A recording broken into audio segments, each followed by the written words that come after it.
Ladies and gentlemen, the President of the United States and the Chancellor of the Federal Republic of Germany.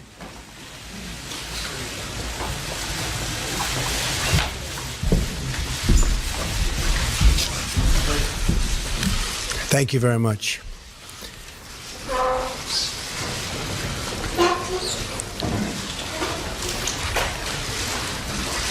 Chancellor Merkel, it is a great honor to welcome you to the People's House, the White House.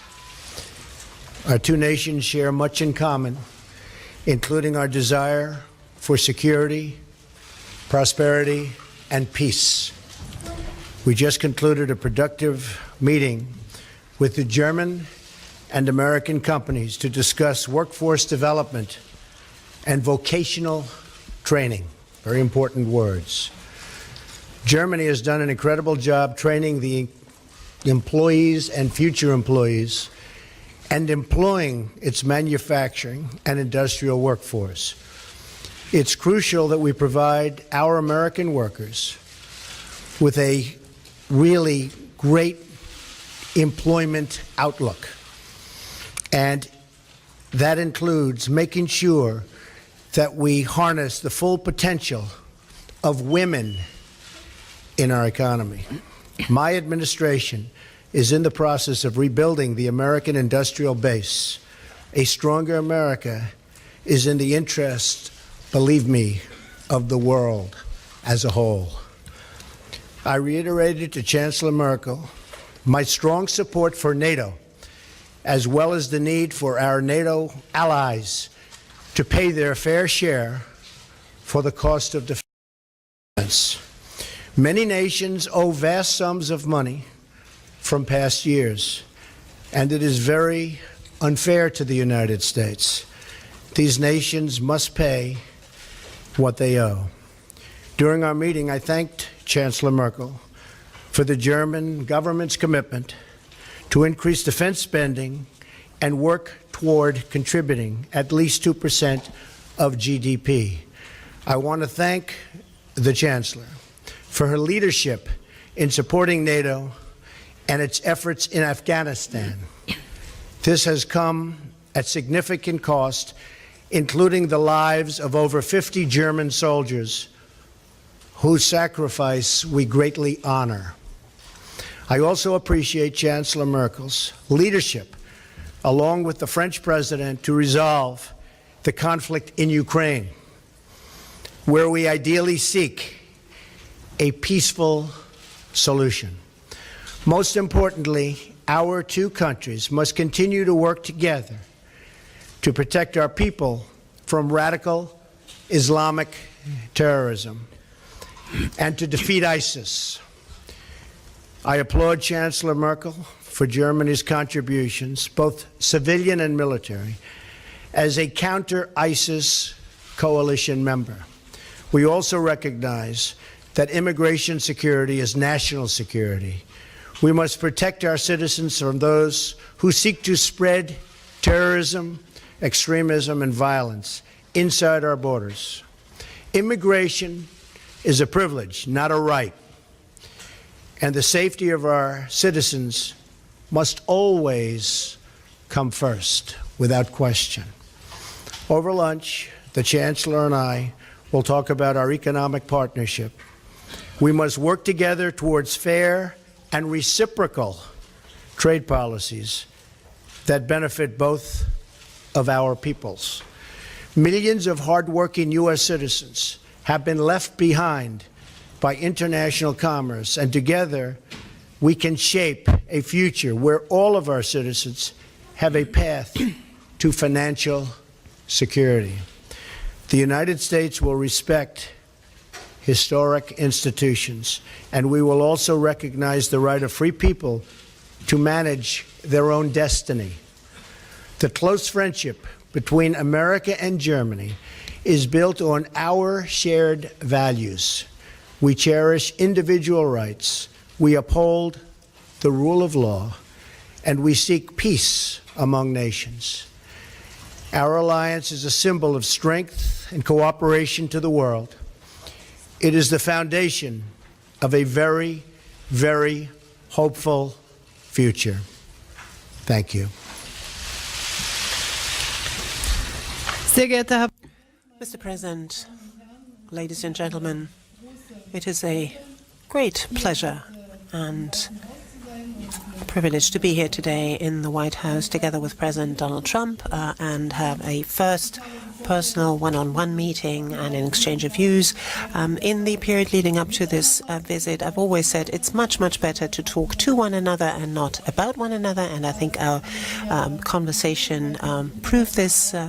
We talked about the international situation. We talked about also apprenticeship programs when we met with CEOs and apprentices around a round table.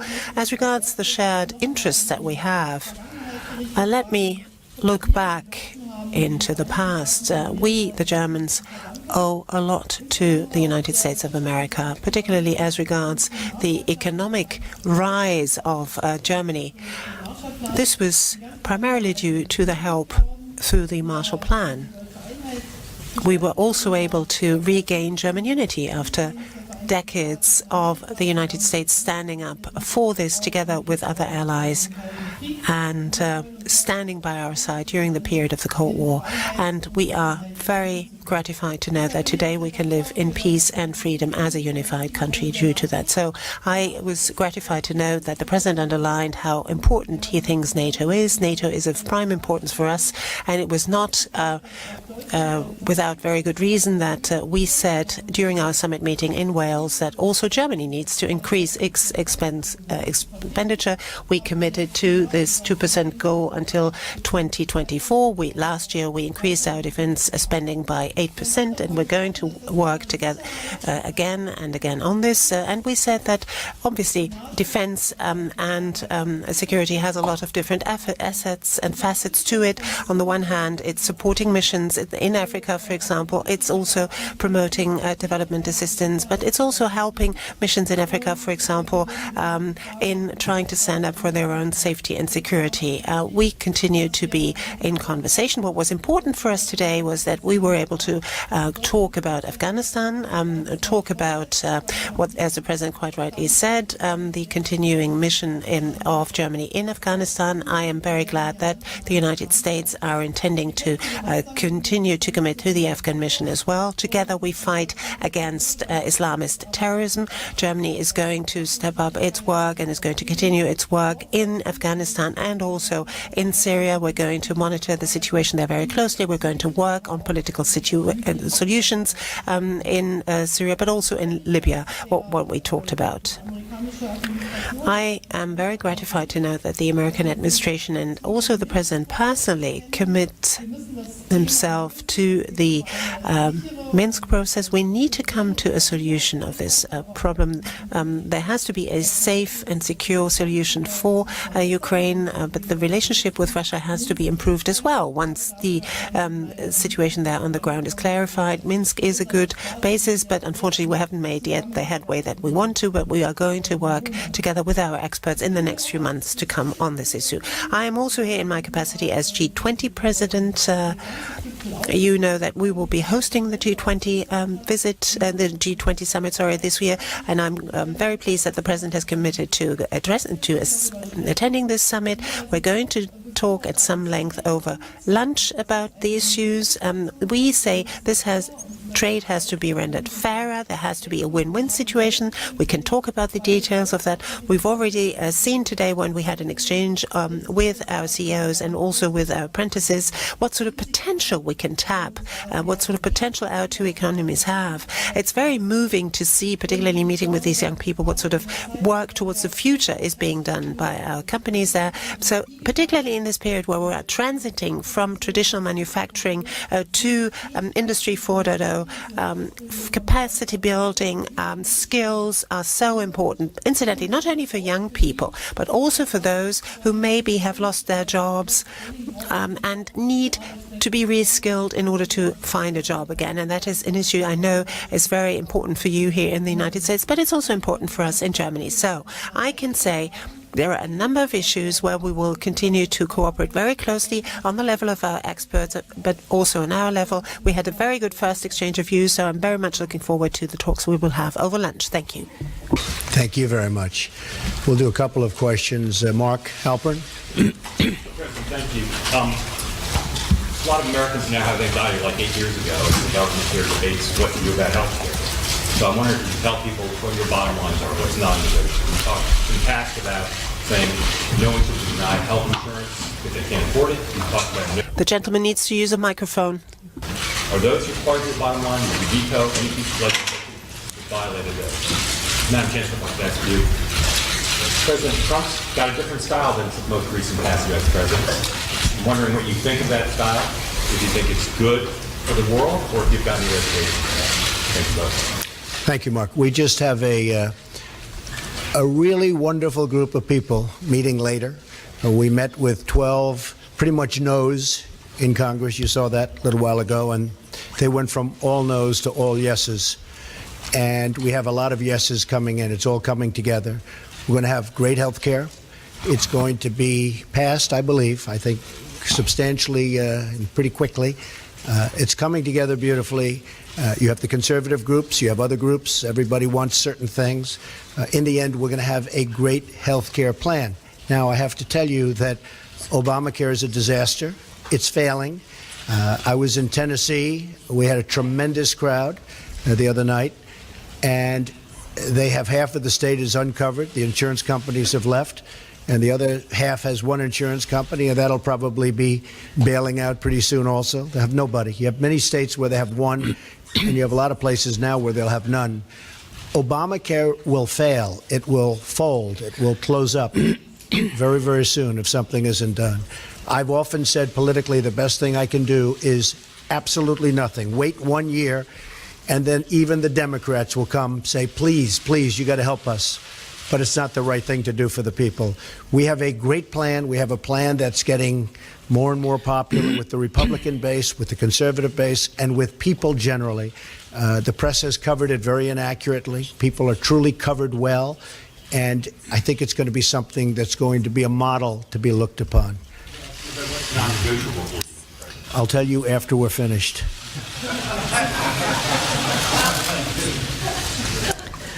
Ja, danke schön. Thank you very much. Well, I'm here as Chancellor of the Federal Republic of Germany. I represent German interests. I speak with the President of the United States, who, well, stands up for, as is right, American interests. That is our task, respectively. And I must say that I was very gratified to know the very warm and gracious hospitality with which I've been received here.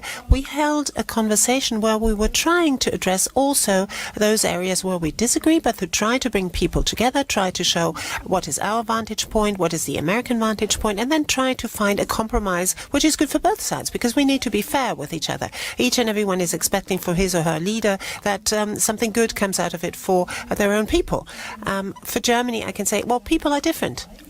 People have different abilities, have different characteristic traits of character, have different origins, have found their way into politics along different pathways, which, well, that is diversity, which is good. Sometimes it's difficult to find compromises, but that's what we've been elected for. If everything just went like that without problem, well, you didn't need politicians to do these jobs. Frau Dunz. Ms. Dunz, please. Christina Dunz from the German press agency. Madam Chancellor, given the experience of the GDR, you are always saying that you are so confident that walls can fall also. For how dangerous do you think this isolationist policy of the U.S. president is, what with the import tariffs that he plans, and also with the fact that he doesn't think the EU doesn't deal with the EU in a very respectful way? And Mr. President, America first, don't you think that this is going to weaken also the European Union? And why are you so scared of diversity in the news and in the media, that you speak so often of fake news, and that things, after all, in the end cannot be proven? For example, the fact that you have been wiretapped by Mr. Obama. Nice, friendly reporter. Well, first of all, I don't believe in an isolationist policy, but I also believe a policy of trade should be a fair policy. And the United States has been treated very, very unfairly by many countries over the years, and that's going to stop. But I'm not an isolationist. I'm a free trader, but I'm also a fair trader. And our free trade has led to a lot of bad things happening. You look at the deficits that we have, and you look at all of the accumulation of debt. We're a very powerful country. We're a very strong country. We'll soon be at a level that we perhaps have never been before. Our military is going to be strengthened. It's been depleted. But I am a trader. I am a fair trader. I am a trader that wants to see good for everybody worldwide. But I am not an isolationist by any stretch of the imagination. So I don't know what newspaper you're reading, but I guess that would be another example of, as you say, fake news. Okay. Also ich möchte es einfach mal so. Well, allow me, if I may, to put it in the following terms.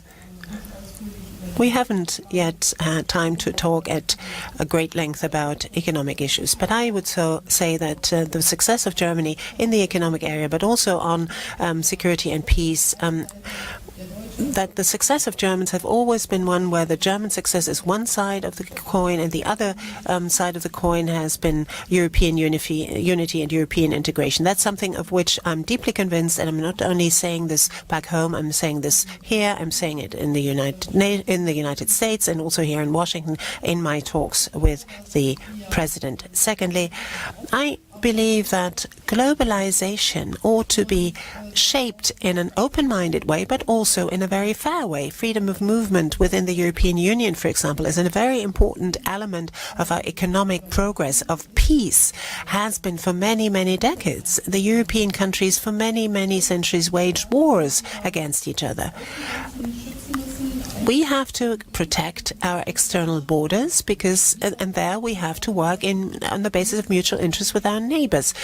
Migration, immigration, integration has to be worked on. Obviously, traffickers have to be stopped, but this has to be done while looking at the refugees as well, giving them opportunities to shape their own lives where they are, help countries who right now are not in an ability to do so, sometimes because they have civil war. I think that's the right way of going about it, and this is obviously what we have an exchange of views about. But my position is the one that I've just set out for you. I might add that we have many plants and factories coming back into the United States. Many jobs are coming back to Michigan, to Ohio, to Pennsylvania, to a lot of places where they were losing jobs. And we will have a different policy, but it's going to be a great policy for not only the United States, but a great policy worldwide. And I look very much forward to it. Kevin Cerulli. Yes, Mr. President, you have received the commentary. What exactly do you think would unify this Republican Party? And then in terms of trade, what areas of common ground do you think you'll be able to have with German governments? And then Chancellor Merkel, what do you anticipate could be a concession point that you would be willing to give to the administration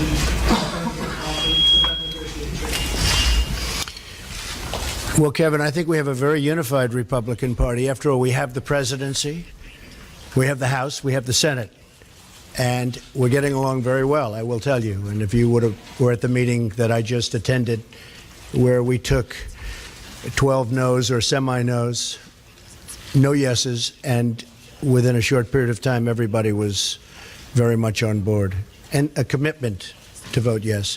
I think we have a very unified party.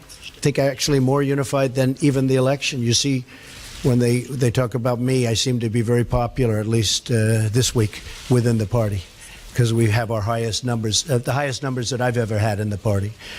So I think there's a great unification. Healthcare is a very, very difficult subject. It's a very complex subject, and it's a subject that, goes both ways. You do something for one side, and the other side doesn't like it. But it's really something that's come together very well, and I think it's going to be very, very popular, extremely popular. On trade, with Germany, I think we're going to do fantastically well. Right now, I would say that the negotiators for Germany have done a far better job than the negotiators for the United States. But hopefully we can even it out. We don't want victory, we want fairness. All I want is fairness. Germany's done very well in its trade deals with the United States, and I give them credit for it.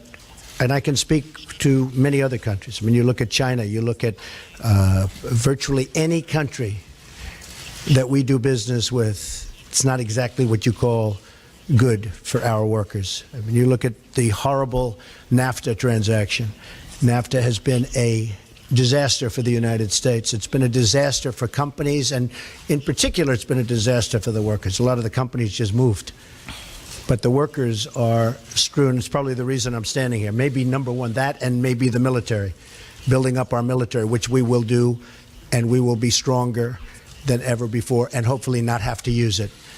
But we will be stronger, and perhaps far stronger than ever before. But it's probably the reason I'm here, is when you talk about trade. So I think that we are going to be a very different country. I think we're going to have great values. But in terms of our military, it's going to be much stronger. And our trade deals are going to be good, solid deals, not deals that lead to closing plants and tremendous unemployment. Okay? Thank you. Yes, ma'am. Wenn wir über When we speak about trade agreements, then the European Union is negotiating those agreements for all of the member states of the European Union. But obviously there's also input by the member states. They bring to the table what's important to them. We have underlined as German industry, German business community, and have made the experience that any kind of agreement that we have concluded, for example, at the very latest with South Korea, brought us more jobs, actually. People were very much concerned about losing jobs, for example, the automotive industry. But in the end, it turned out, particularly as regards South Korea, in the end, it turned out that both sides benefited. And I think it's only fair. That's the purpose of concluding agreements, that both sides win. And that is the sort of spirit, I think, in which we ought to be guided in negotiating any agreement between the United States of America and the EU. I hope that we can resume the agreement that we started. We have just now concluded an agreement with Canada, and I hope that we will come back to the table and talk about the agreement between EU and the US again. Mr. Graf, please. Thank you, Ansgar Graf from Die Welt. Madam Chancellor, a question addressed to you. Today we're talking about trade. The President in the past always said that he doesn't like multilateral trade agreements but prefers bilateral trade agreements. Do you think from the EU's point of view TTIP is a bilateral agreement with Washington on one side, the EU on the other side? Now, is the problem maybe that America, the President of the United States and the Europeans have a basically different understanding of what the EU is all about? That's my question addressed to you. And Mr. President, my question addressed to you, if I may. Rejected White House claims that the alleged wiretapping on you, on the Trump Tower, on Trump Organization, or on members of your campaign was that British intelligence was either responsible for it or involved in it. After these claims are rejected, what is your take on that? Are there other suspects, or do you think it was a mistake to blame British intelligence for this? And by the way, my second question, are there from time to time tweets that you regret in hindsight? Very seldom. Very seldom. Very and seldom. you would have, so you never would have Very wished seldom. not to have Probably tweeted wouldn't be here something. right now, but so very seldom. We have a tremendous group of people that listen, and I can get around the media when the media doesn't tell the truth, so I like that. As far as wiretapping, I guess, by this past administration, at least we have something in common, perhaps.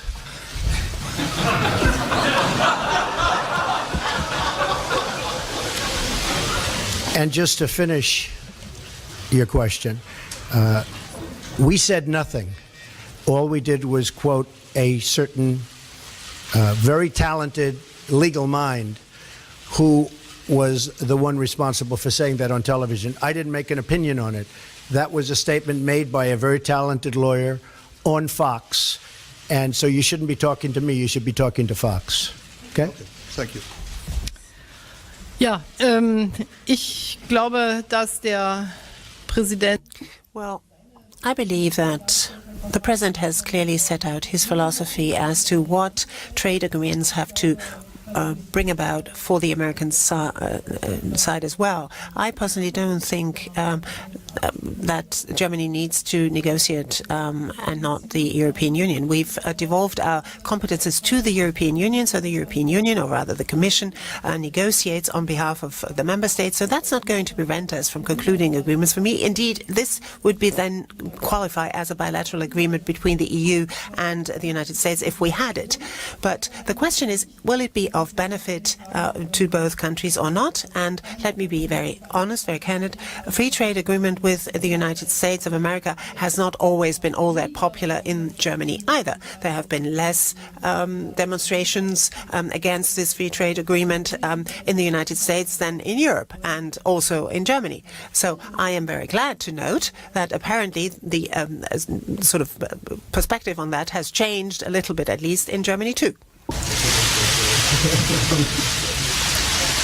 Thank you very much. Great honor. Thank you. Thank you, ma'am. Thank you.